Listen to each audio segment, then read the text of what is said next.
don't forget, everybody's got a butt. But reading from a sex education book on the Senate floor, not cool. But that didn't stop the latest version of Idaho's library bill from making it out of the Senate. But not without butting into some opposition. Budgets always seem to be a sticking point when it comes to wrapping up legislative sessions lately. This year, it has to do with a late-discovered multi-million-dollar shortfall that has to be fixed, and it wouldn't be so simple. I'm really concerned about what this is going to mean for Idaho taxpayers. Two bills dealing with transgender rights have transitioned out of the legislature and to the governor's office for his consideration.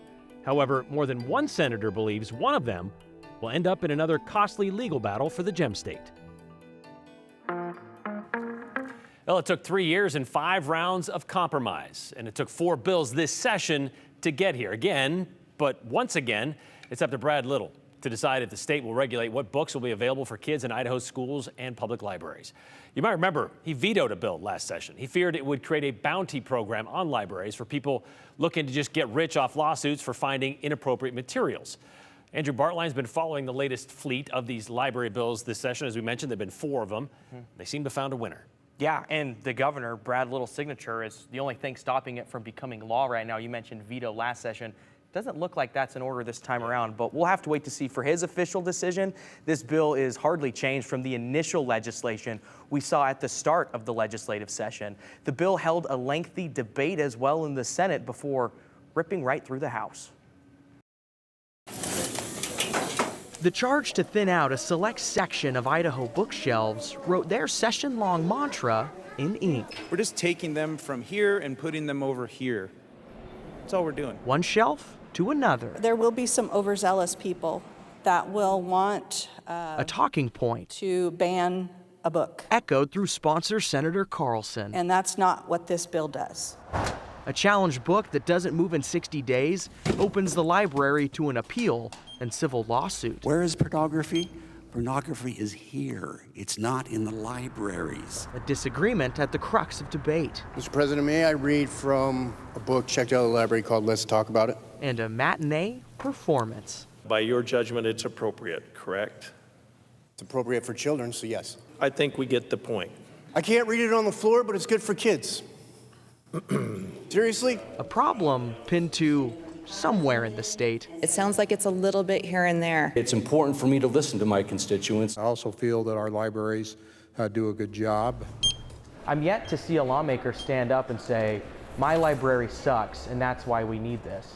And so that's been tough for me to palate. Like, where is the library that this is happening? When you have an issue like this where multiple districts, multiple libraries are coming forward, multiple constituents across the state are coming forward, then you say we have a state issue and we now have to step in and solve it for the whole state, as opposed to it just being a one-off library issue. It's pretty prominent. And divisive, especially headed into campaign season. The cards that will be sent out in my district that say I'm pro-pornography because I was against this bill. A stand Democrats didn't take alone. Ending my legislative career, and I'd like to put my record for standing up for Idaho's children. Senator Abby Lee at the center has nothing to lose. Thank you, Mr. President. She voted no for logical reasons. Others Last year, across all of Idaho, on discrimination, 137 titles were formally challenged. 41% had LGBTQ plus content, and 49% represented Black, Indigenous, or people of color communities. Through years, rewrites, amendments. It's been quite a learning curve. But now the newest ink would make it law. You know, I think that he's going to support this one. I feel very strong about that.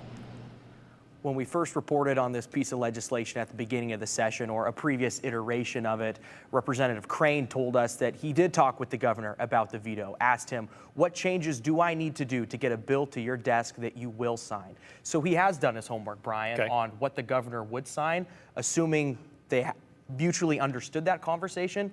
It looks like Representative Crane did what he set out to do this session. Interesting watching that debate on the Senate floor this morning, watching every senator stand up, or mostly every senator stand up and say, the libraries in my district, well, they are taking care of this. This is an issue here, as you pointed out. Yeah. But somebody seems to think it's an issue somewhere.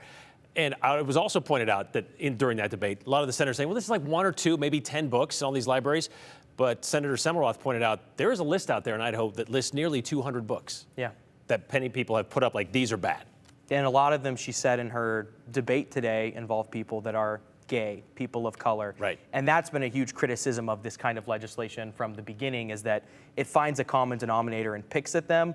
Representative Crane just said that's just speculation. All right, so now to Governor Little for his consideration. Thank you very much, Andrew. Okay, so the past few sessions, the discussions over budgets have dragged into the 11th hour of the session. You think library budgets. Yep. This year, the Idaho transportation budget. That there's also another budget this session that kind of gummed things up during these final days. Well, after a discovery of a multi-million-dollar problem. So, Joe Paris, what happened with this? The answer is we don't know what happened, but let me explain the situation here. The Idaho Division of Vocational Rehabilitation explained to JFAC that they found a $4.7 million budget shortfall, and they needed JFAC to allocate more money to cover the transactions that the vendors that already in progress. They've already been processed. The issue was discovered back on Friday, so only a handful of days ago, but Governor Little's office is involved, and they said in a letter to JFAC that they are, quote, very concerned. So the Division of Vocational Rehabilitation, they deal with the diverse community of disabilities, Idahoans with disabilities, and they work with these people to prepare them to get a job or advance in a career or retain employment, and this is all based on unique skills and abilities that they have. So they also provide services to eligible Idahoans with disabilities to help them transition from being unemployed to getting a job or just keeping a job in general with their disability. So it's very important work, but a major question remains. How did they just find out on Friday that they were millions of dollars beyond their existing budget?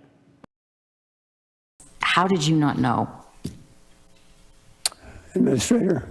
Senator Grow, sorry, Chairman Grow, Representative Rabel. I think you asked me a very pointed question, and I can honestly answer, I was not provided the information, nor did I believe there was an issue based on what information was being told to me. I relied on my fiscal team. So you're just hearing, as you saw, that is the administrator of that agency. And I personally spoke with several members of JFAC throughout the day that agree it's hard to do business without having exact numbers and reasons as to what happened from the agency. Still, though, JFAC did find a pretty creative fix, and they agreed to look into more options next January. All fine and well. That was until lawmakers found out the numbers that were presented this morning, mainly what was owed or already budgeted. They were not 100% correct. Lawmakers began reaching out to vendors to see what Idaho owed, and the numbers were not the same as the sheet presented in committee. I caught up with the co-chairs at JFAC to ask what happens next. It's discouraging that we appear to be relying on a software, on a system, rather than as leaders of that particular agency making sure that they're up to date on where they are in cash and where they are in appropriations. There was a balance we were trying to strike between the concern we had about the agency and the concern we have for the folks that are providing and receiving the benefits. And so we didn't want to punish folks that are receiving benefits because of what appeared to be a challenge in the finances of the agency. So our plan at this point is to hold the bill. We have asked our staff to verify what the state owes for services rendered. It appears that Vocational Rehabilitation Agency may have provided us inaccurate data, and we want to verify what's going on. They weren't able to answer the questions well in committee anyway about how much is for services rendered and how much is just simply obligated. So, unlike other pieces of legislation floating around the State House, there is this concept of this budget, this legislation being veto-proof. And what I mean by that, Brian, is that lawmakers aren't going to do this thing where they would pass that budget and then they'd sit around and wait for the governor to sign it or not sign it. Because the governor's office is involved with this, they know that this is something that needs to get worked out. Okay. They'll start again fresh tomorrow, so we'll keep our eyes on this one. But this shouldn't be a budget that really holds up the whole session. Okay, speaking of budgets, now there's still some work to be done with this one, but there's also still some work to be done with an ITD budget. Yes, so the Idaho Transportation Department in the budget kind of dealing with some of the language if they should or should not sell their campus on State Street in Boise. We understand that it went through the Idaho House and it has passed the Idaho House. And so the Idaho House, a short time ago, they actually said, hey, we did all the things we need to do, so we're going to go home until April 10th. So 1 week from today, the Idaho House will return to finalize their business. What I would imagine now is the Senate needs to get this ITD budget passed. If they don't, or if they kill it, that would put this session into some very interesting territory. All right, so we'll see what happens next week after they get through tomorrow. All right, thanks, Joe. This RS provides a legal definition for sex, both male and female, that is clear and easily understandable. That part was debatable, but that was how House Bill 421 began, with an introduction by Republican Representative Julianne Young from Blackfoot in a 3-minute House State Affairs Committee meeting back on January 23rd. This is the bill that wants to define what is a male, what is a female, that there are only 2 sexes, and it wants to make gender synonymous with the word sex in Idaho code. Opponents point to this bill setting the table for alienation of Idaho's transgender population, not to mention anyone who happens to be intersex, leaving them completely out of this legislation.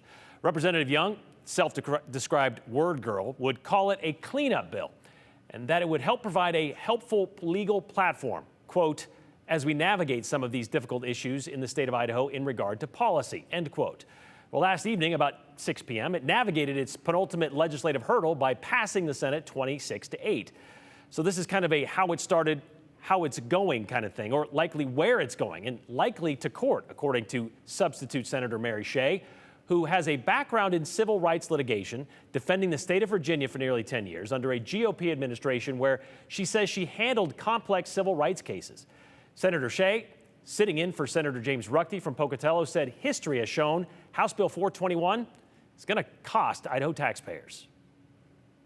Idaho is currently embroiled in litigation involving gender-affirming care, youth sports, and bathrooms. Idaho has already lost twice civil rights litigation concerning gender identification on birth certificates. By our calculation, we have paid approximately $14 million over the last decade trying to defend statutes like this one. I don't agree that this legislation is harmless semantics. It's clearly intended to dictate gender policy in Idaho. This gender policy, this language, it may seem harmless to you. It's going to be cannon fodder for the litigation that's already filed against Idaho. Senator Shea said in case after case, courts have said in Idaho's Supreme Court and the U.S. Supreme Court, these terms, sex and gender, have to be treated as interchangeable because you have to treat people equally. Meanwhile, Senator Melissa Wintrow pointed out equating sex and gender is not scientifically nor medically accurate. Sex is biology, gender is a social construct. It's how we expect and train people to behave according to what they are assigned at birth. I think it's really evident that there's kind of this movement in the country to try to get rid of people who aren't conforming to traditional family, traditional gender roles, whatever that is. Meanwhile, the other side spent a lot of time focusing on this bill being about more than just making crafting policy easier. But I think the only reason this bill is necessary, we were talking about people being erased, is over the past several years, in my estimation, there's been a movement to erase traditional family values and religious values and classic American Western values when it comes to sex and family and gender. Now, I know I'm not a biologist, but I can remember teaching my 5 children when they were young what moms and dads and boys and girls were. We're in a world that is very confused at this point in time, to the point where you ask somebody what a woman is and they can't even tell you. Something that really sticks with me. Just because you say it, it doesn't make it real. I have a 3-year-old and a 9-year-old, and if I wear a gorilla suit, my child might actually believe I'm a gorilla. But that doesn't make me a gorilla. Okay, Senator Tammy Nichols, by the way, not a biologist, but she does have a degree in science. House Bill 421 now needs a signature from the governor to become law. The other bill that addresses gender expression in Idaho is also heading to Governor Little's office. House Bill 538, the one Republican Representative Ted Hill from Eagle called a bill about protecting freedom of speech, the one that would prevent any government agency from forcing an employee to use another person's preferred pronouns. It passed the Senate last evening, 25-9. During debate, Democratic Senator Rick Just from Boise said calling someone by their preferred pronouns is a learning process, and this bill is just about some people not being comfortable with that. But you don't have to use them. No one is forcing you to use them, which is why this bill is really not necessary. unnecessary, but it does have a purpose. And that purpose is to find one more way to make LGBTQ citizens in Idaho feel like third-class citizens. Republican Senator Chris Trachel from Caldwell, who sponsored the bill in the Senate, countered by asking, what about his rights? Genesis said that God created man and woman in his image. He created man and woman, and that's my belief. To force me to go against that belief is discrimination against me. It makes me feel uncomfortable, makes me feel unwanted. In his very next sentence, by the way, Senator Trachel said if a transgender person asked him to use their preferred pronouns, he'd like to think he would do that. Republican Senators Abby Lee and Linda Hartgen were the only two to go against the majority party vote.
Disrupting human trafficking activities. That's the mission for Idaho State troopers who are once again on their way to the Texas-Mexico border.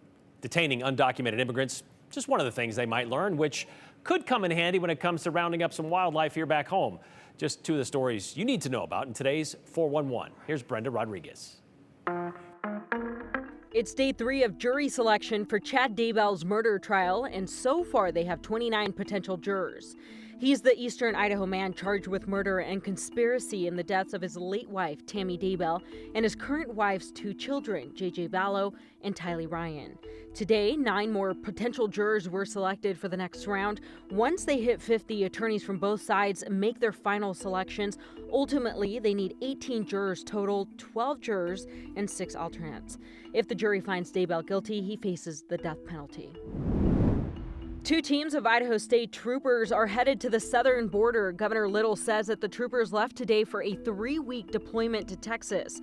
Troopers will team up with the Texas Department of Public Safety and focus on disrupting human trafficking activities along the Texas-Mexico border, plus provide training opportunities for Idaho State Police, who will then train other law enforcement officers. We will have a wildfire response out of this station as well. And the city of Boise will soon have a brand new fire station to help citizens and get to foothill fires faster. This morning, crews broke ground on Fire Station 13 near State and Bogart Lane. The station will have 1 engine, a brush truck, and a drop-in office for Boise police. Plus, the building will be 100% electric. It is expected to open fall of 2025. The Nampa and Meridian Irrigation District started filling canals today. Earlier this morning, water was released at the head of the Riddenbog Canal from the Boise River near Barber Park. They're expecting to make deliveries on April 17th, so make sure your system is ready. And remember, keep kids away from the dangerous canals. Gooding Elementary School had an unexpected visitor today, a moose on the loose.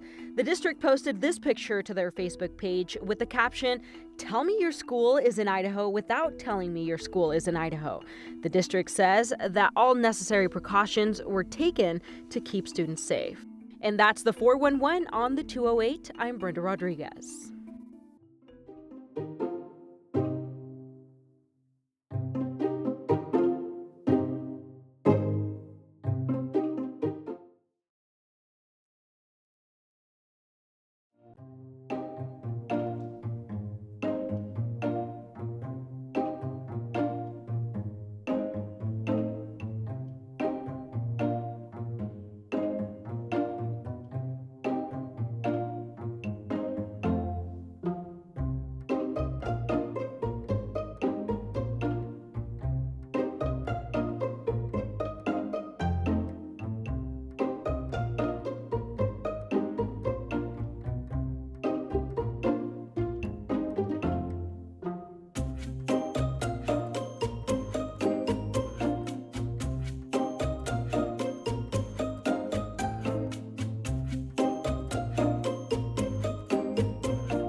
So as you know, we have storms all over the place. They started out heavy out around Ontario and Caldwell, and now how you can see they're moving just to the north right now and right around the Boise area, mainly into West Boise, but could eventually engulf the entire area of Boise. And you can see the lightning strikes. Boy, there's just many moving up into the mountains areas, especially up above Bogus Basin.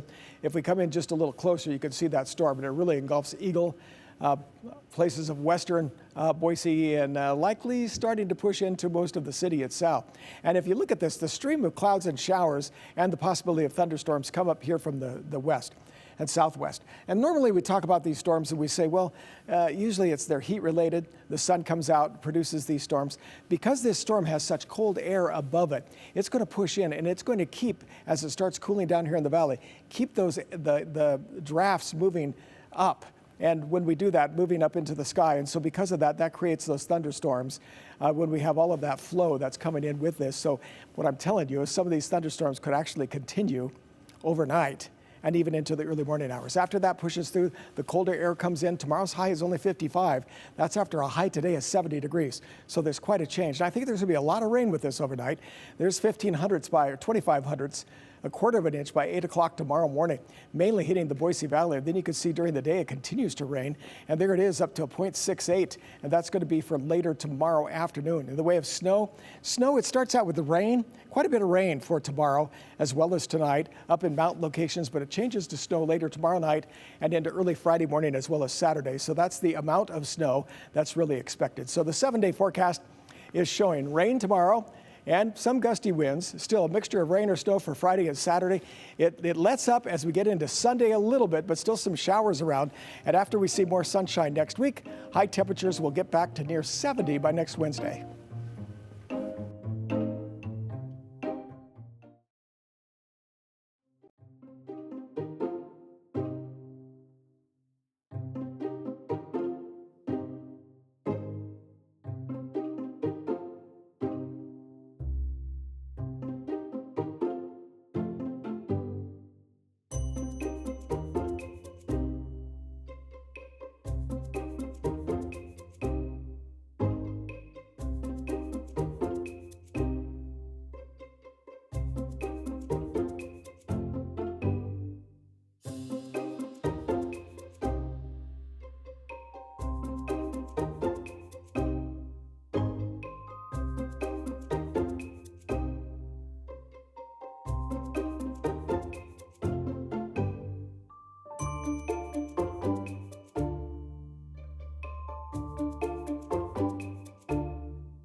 Our final minute of the show on this Wednesday. Several comments sent in today. Let's show a couple of them right now. This one from Jen in Boise, who asked this question: why does the state keep passing laws they know are going to be challenged, and all it is doing is costing us, the taxpayers, more money? What is their point?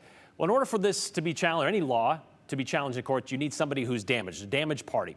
And a couple of those have come forth when it comes to like transgender, some of these social issues. But there is a legislative legal defense fund that is set up for the State House or for the representatives and the senators for this purpose. And I think it is appropriated every year. I'm not sure what they put into it this year, but in 2021, they put in $4 million into that fund. And so they know they're going to be pulling from that if any time there's a challenge, whether they believe it's going to be challenged or not. It is funded every year. What a waste of time our legislature has become. Can't we pass some bills about important things like roads, housing, forests, hunting, fishing, and transportation? That's from Joe Ford. If passed, 421 ignores actual biological facts. It should be, and it will be taken to court, probably paid for by us, obviously.